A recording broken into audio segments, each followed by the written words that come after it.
Magandang araw. Ako si Russell Cody Yap ng Xavier School at ako ay magsusuri sa teoryang Marxismo.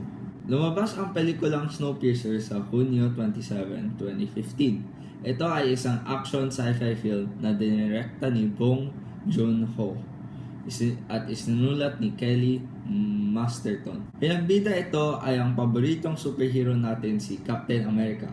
Si Chris Evans ay si Curtis Everett, isang miyembro ng mababang parte sa tren. Nagsisimula ang pelikula sa Snowpiercer, isang tren na binubuhat ang mga natitirang tao sa mundo dahil sa isang Ice Age pangyayari. Ang storya ito ay si Curtis ay ang leader ng mga tail passengers sa tren.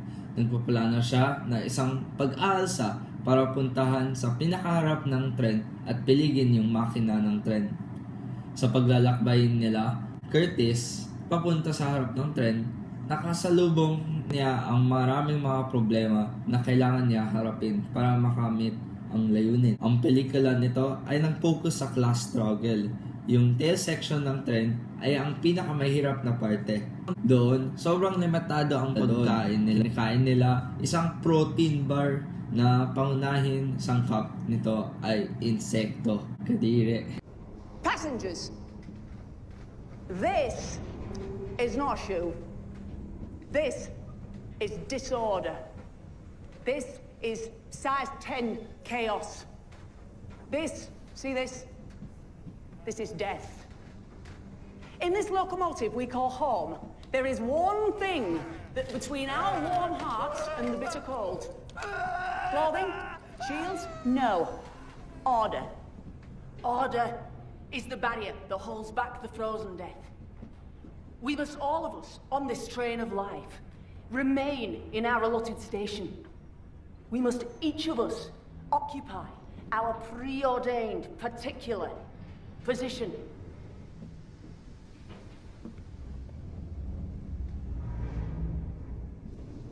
Would you wear a shoe on your head? Of course you wouldn't wear a shoe on your head. A shoe doesn't belong on your head. A shoe belongs on your foot. A hat belongs on your head. I am a hat. You are a shoe. I belong on the head. You belong on the foot. Yes? So it is. In the beginning, order was prescribed by your ticket. First class, economy, and frail orders like you. Eternal order is prescribed by the sacred engine. All things flow from the sacred engine. All things in their place. All passengers in their section. All water flowing, all heat rising pays homage to the sacred engine. In its own particular, preordained position. So it is. Now, as in the beginning, I belong to the front. You belong to the tail. When the foot seeks the place of the head, a sacred line is crossed. Know your place. Keep your place. Be a shoe. Ngayon, italalakayin natin ang teoryang Marxismo sa pelikula. Sa simula ng pelikula, nakikita natin ay ang social pyramid.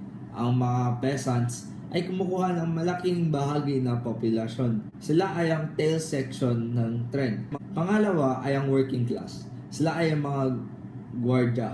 Pangatlo ay ang middle class. At ang huli ay burgesya, na sila ay may malakas na impluensya at kapangyarihan sa pelikula. Ang burgesya ay si Wilford, ang tao may hawak ng tren, na ito ay pinapakita ng inequality, at ang burgesya at ang proletaryo ay hindi magkakasunod. Kaya nag-revolution ang tail section para may kuha ang makina ng tren, para sila ay naman ang may kapangyarihan. Isang konsepto nakita ko rin sa pelikula ay ang gahum. Sa pag-aakyat nila Curtis sa tren, nakadaan siya sa eskwelahan parte na tren. Makikita natin ng gahum dahil ang mga tinuturo ng teacher sa mga estudyante niya. Na pag namatay ang makina ng tren, lahat sila ay magyelo at mamatay. Kasi na brainwash sila na ang makina ay sacred at malakas na sinusuporta niya lahat ng buhay sa tren.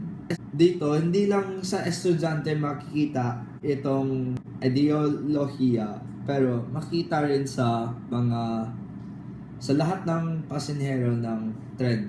Meron din na pag wala si Wilford, na mamamatay rin sila kasi ang paniwala nila na siya ay ang pinakamalakas sa buong tren dahil siya may hawak ng makina at siya lang marunong humawak ng makina.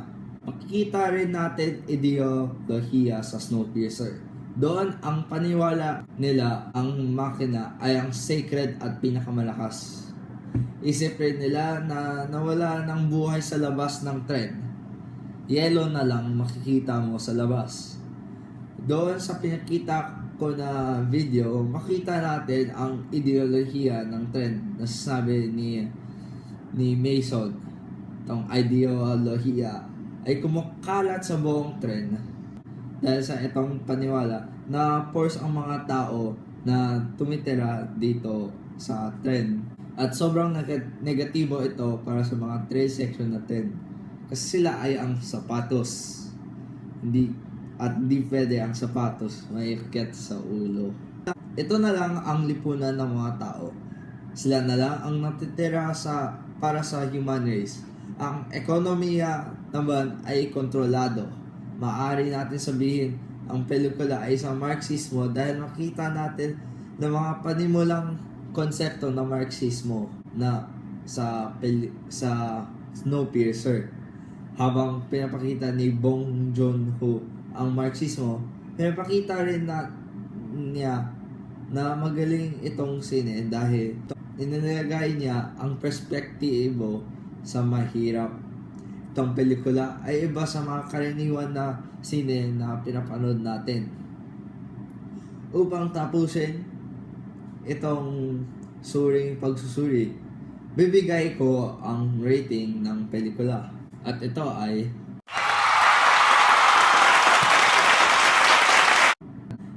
si Kodiak at balik sa susunod na pagkakataon ng Suring Review. Maraming salamat po.